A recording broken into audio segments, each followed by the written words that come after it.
یہ زمانہ کفر سے بھی بدتر ہے، فحاشی کا، عریانی کا، معصیت کاری کا، گناہ گاری کا، نافرمانی کا، اور شیطان نے ہزارہا طریقے وضع کر لیے ہیں، گھر بیٹھے گناہ کے راستے کھول دیے ہیں فیس بک کی شکل میں۔ فیس بک کے ذریعے بڑی خیر بھی ہے، اچھائی بھی پھیل رہی ہے، مگر وہ بچے بچیاں، بیٹے بیٹیاں جن کا ایمان، جن کا دین، جن کا تقوی کمزور ہے، پختگی نہیں آئی، ان کے لیے شیطانی راستے بھی اسی فیس بک میں ہیں۔ گھر بیٹھے ڈبل آئیڈینٹیٹیز، دوہرے ناموں کے ساتھ وہ چیٹنگ کرتے ہیں، رابطے کرتے ہیں، پھسلتے ہیں، اور اس طرح شیطان کے گرداب میں بچے بچیاں پھنس جاتے ہیں۔ فیس بک ہے، MSN ہے، چیٹنگ ہے، کتنے ذرائع ایسے نکل آئے ہیں کہ جس کمپیوٹر سے، انٹرنیٹ سے خیر کے کام بھی ہوتے ہیں، وہاں شر کے کام بھی اسی رفتار سے ہوتے ہیں۔ یہ شیطان نے گھر بیٹھے ساری اپنے راستے آسان کر دیے،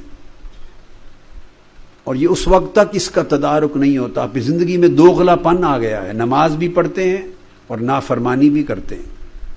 عقیدت و محبت بھی رکھتے ہیں، اور دوسری طرف ایسے امور بھی انجام دیتے ہیں جو باعث دوزخ و جہنم بھی بن سکتے ہیں۔ بعض امور حیا کے خلاف بھی انجام دیتے ہیں، اللہ رسول کی ناراضگی کے امور بھی، حرام امور بھی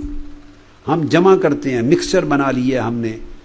گناہ کو اور نیکی کو، نافرمانی کو، فرما برداری کو، تقوی پرہیزگاری کے لمحات کو، اور نافرمانی اور انتہائی معصیت کاری کے واقعات کو۔ ہماری زندگیوں میں مکسچر ہو گیا ہے، جس کو میں نے کہا یہ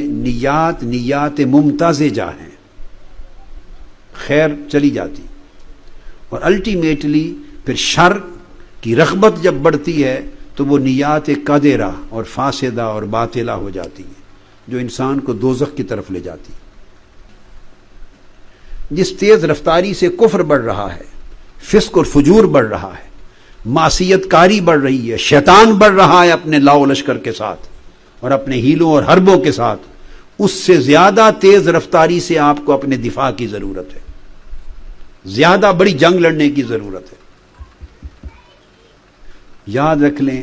محض ایمان صرف عقیدت اور محبت سے نہیں بچتا۔ میری ذات کے ساتھ، مشن کے ساتھ، اللہ والوں کے ساتھ عقیدت اور محبت کی کمی نہیں ہے آپ میں، الحمدللہ بڑی محبت اور بڑی عقیدت ہے، مگر یاد رکھ لیں میں ان لوگوں میں سے نہیں جو آگے اپنے مریدوں کو، متوسلین کو، اپنے شاگردوں کو اپنی ذات کے ارد گرد گھماتے اور گمراہ کرتے ہیں، ان میں سے نہیں ہوں۔ میں اللہ سے ڈرتا ہوں، توبہ کرتا ہوں،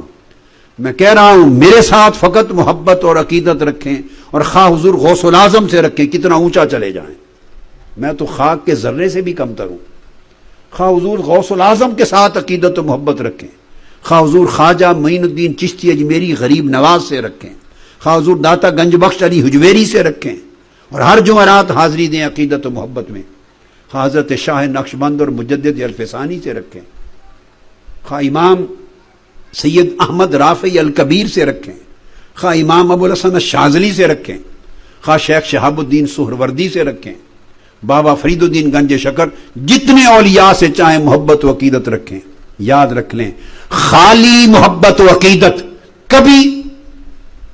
آپ کے دین کی حفاظت نہیں کر سکتی، وہ سچی محبت اور عقیدت ہی نہیں ہے جب تک جس سے محبت و عقیدت ہے اس کی تعلیمات پر عمل نہ ہو،